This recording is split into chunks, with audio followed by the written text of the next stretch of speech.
आता पुन्हा अजून एक प्रश्न विचारतो तुम्हाला, म्हणजे दादा आता जेवायला बसलेला आहे आणि दादाने असा डब्बा उघडला आणि त्याला वाटलं की आता मला लिंबू पाहिजे, लिंबू खायचं, पण त्याच्याकडे लिंबू नाही.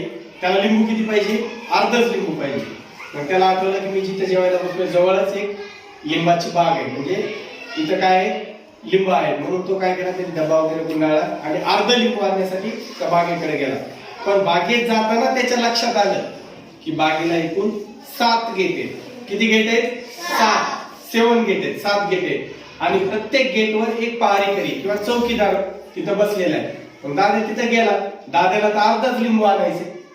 मग पहिल्या गेटवर गेला तर पहिला चौकीदार त्याला काय म्हणला की तू जेवढे, मी तुला जाऊ देतो, पण तू जेवढे लिंब आणशील त्याच्यातले अर्धे लिंब मला दे. तू किती लिंब आण, पण जेवढे आणशील त्याच्यातले अर्धे लिंब मला दे. दादा ठीक आहे म्हणला. मग पुढच्या दुसऱ्या गेटवर गेला, दुसरा चौकीदार तेच म्हणाला, तू जेवढे लिंब आणशील त्याच्यातले अर्धे लिंब मला दे. पुन्हा तो तिसऱ्या गेटवर गेला, तिसऱ्या गेटवरचा चौकीदार पण त्याला काय म्हणला की तू जेवढे लिंब आणशील त्याच्यातले अर्धे लिंब मला दे.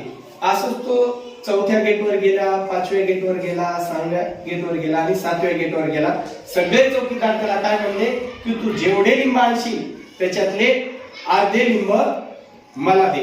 मग आता दाद्याला तर किती लिंबू पाहिजे? अर्धच लिंबू पाहिजे. मग आता दाद्या बागेमध्ये गेलाय 7 गेट ओलांडून, पण त्याच्या लक्षात येई नाही की त्याला आता किती लिंब आणावे लागतील.